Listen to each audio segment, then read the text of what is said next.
This is an interesting reaction that I get. I've talked about it before, but I don't. I think it deserves some reflection and introspection on the part of the people who are reacting.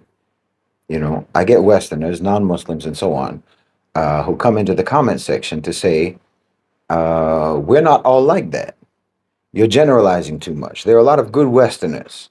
There are a lot of good non-Muslims, or what have you. There are non-Muslim Western people who support Palestine, for example. You shouldn't generalize." I get this so many times.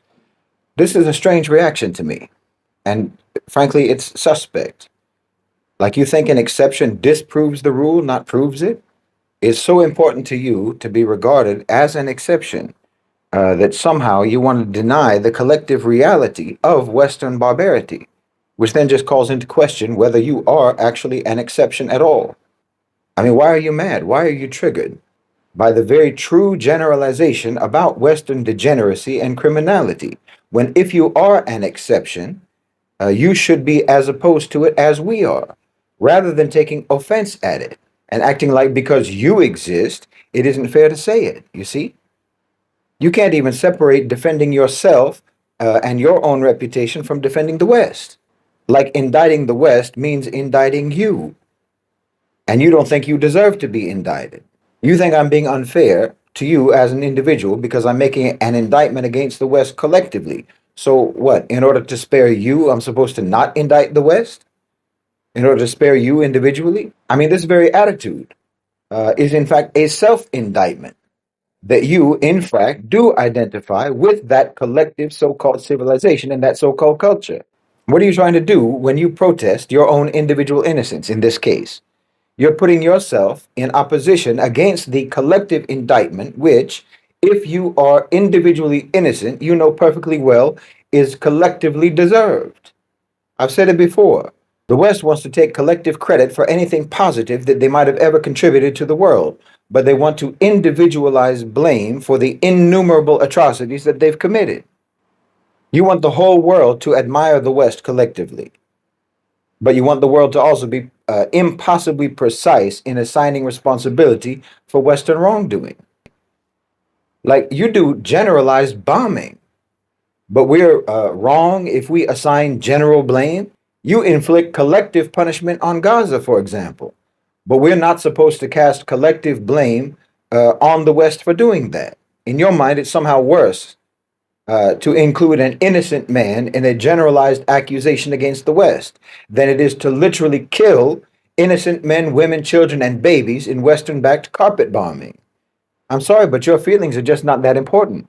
You know what I'm saying about the West is true, and if you are an exception, then you absolutely know it's true, and there's no reason why you should feel defensive. But I'm saying deal with your own people. Deal with your own so-called civilization, your own people, in terms of non-Muslims. If you're non-Muslim and you think that whatever I'm saying does not apply to you, and you recognize that it does apply to your so-called civilization, okay, deal with your own people then. I don't think you can, because Islam actually is the only thing that can rehabilitate and reform your so-called civilization and your culture. But if you're not going to do that, then you go ahead and deal with your own people your own way. But don't come to us and tell us how to deal with you and how to deal with your people. Everything isn't about you. We're concerned with the economic sovereignty, political independence, and psychological decolonization of the Muslim world and the global South. But you want us to sort out who amongst you is and is not a Western supremacist. You're more concerned with not being blamed for your so-called civilization's crimes than you are concerned about the crimes themselves or about the victims of those crimes. And in fact, you want the victims of those crimes to attest to your individual goodness and your individual innocence. Look, I've said many times that the first victims of the West are Westerners themselves. Your own society has nothing but contempt for you and always has. But fixing the West is not the responsibility of the global South. It's not the responsibility of Africa. It's not the responsibility of so-called Latin America. It's not the responsibility of Asia. It's not the responsibility of the Arabs or of the Muslims. Our responsibility is to save and protect our own people. But you want the people you colonized, the people you enslaved, exploited, and oppressed to now become your therapists, to heal you from the trauma of your own dysfunction, the trauma of having been the world's most vicious tyrant. You want us to wash our blood from your hands. And I don't know, maybe you think that that we're not supposed to alienate you by talking about collective blame for collective wrongdoing because you think we need you to be our allies. But think that through. What are you actually saying? Are you saying that if you get unfairly blamed for being connected to Western wrongdoing, then therefore, if that's the case, you will not oppose Western wrongdoing? If we unfairly treat you as sharing the collective responsibility for Western crimes, you then are going to just act exactly like someone who does share collective responsibility for Western crimes? Like the only way that you will act like someone who has a conscience is if you get to be acknowledged and praised as someone who has a conscience. So actually, the only thing that matters to you is absolution. You're just trying to make sure that you aren't blamed.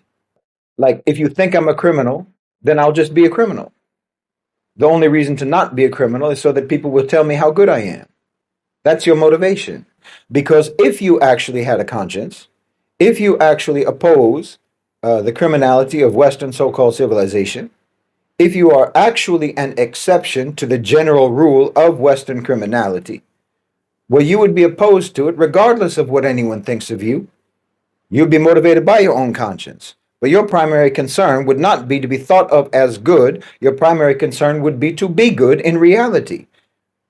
Because if you're good in reality, if you're opposed to Western crimes in reality, then that the perception, the positive perception of you would follow suit. But you want the perception of goodness to precede the reality. In fact, you want it to substitute for reality. And this makes you anything but an exception to the general rule regarding Western criminality and hypocrisy.